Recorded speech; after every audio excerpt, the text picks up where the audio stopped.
Gaafa dura OMN eegalee kaasuu fi uummanni keenya Saawudii biyyoota arabaa jiru gargaarsa addaa ni godha.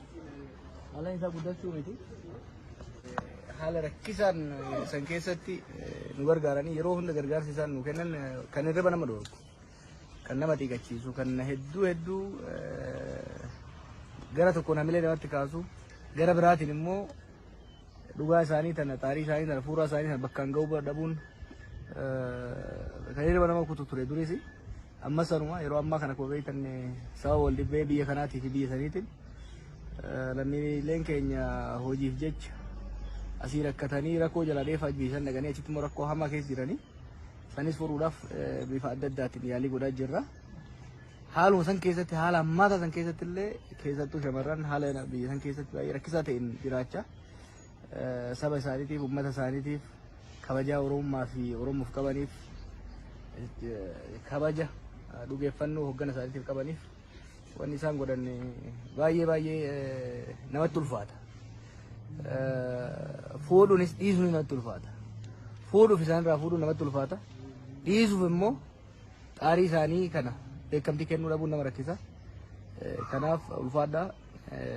Rabbiin uummata keenyas isinis rakkoo kana keessa baasee nagaa wal nu agarsiisu nullee aga dandeenyu sagal bunu keessa jirtutti isin hin dagannu, saba keenya hin dagannu, saba keenya hin gannu.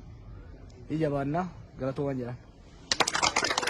Obboleewwan keenya bakka san jirani isaan biyya ormaa jiru rakkoo hedduu keessattuu jiranii nu yaadatanii qaamaanis hamileedhaanis maallaqaanis waan hundumaanis nu bira dhaabbatanii waan qabanirraa biyya ormaa keessatti rakkoo guddaa keessa ta'anii nu yaadachuu isaaniif baay'ee isaan galateeffannaa. Ammallee Rabbi nagaadhaan biyya isaaniitti haa galchu waan isaan hojjetan immoo Rabbi haa barakachiisu biyya isaaniitti isaan haa deebisu.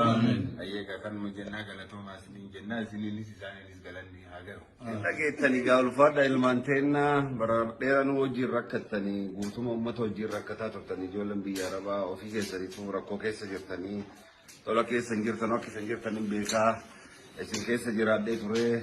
Bakki sanitti hidhamtanillee bakki ijoolleen keenya itti hidhamtettillee hidhamee hidhaa keessa ture quba qabaa rakkoo keessanii dhiphina keessan quba qabnaa fayyaa nuu ta'a ulfaadhaa galatoomaa akka nu argitanii kabajanii ergaa hunumaan guddoota keenya nu ergitan kan Rabbi isin haa ulfeessu rakkoo teessanillee Rabbi isin irraa furu Rabbiin argitee bal'innaadhaan nagaadhaan argitee bilisummaadhaan biyya keenya walitti qabee waliin maa jiraatu kormillee argitee mormuu sagantaa ajaa'iba qabna. Sangaarra isaan isin affeeran kana qarree biyya ambaa jiranitu isaaniif jecha kaleessallee wayita isaan hidhaa keessa jiran du'aayilleen yaadalleen harkalleen haga danda'an waliin turan. Har'allee biyya jiraanneetiin gammachuu isaanii dhaqnee isaanirraa qoodamuu baannullee akka waan jirutti walirraa haa fudhannu jedhaniitiniin waan qaban walitti hirmisanii as erganii isaan immoo sangaa kana eega fudhatanii booda biyya arabaa keessa jira waliin banii shamarran jechuudha as erganii eega fudhatanii booda lakkinu amma isaan nuu kennan kana nullee warruma nu waliin hidhame isa waliin nyaanna jedhaniitiniin sagantaa kana isinii qopheessanii galata guddaa akka qaban ijoolleen teenna biyya arabaa jiran akka qaban galata kanumaan galanni isaanii akka ga'u isinii ibsuu barbaadaa takkaa galata galchaaf.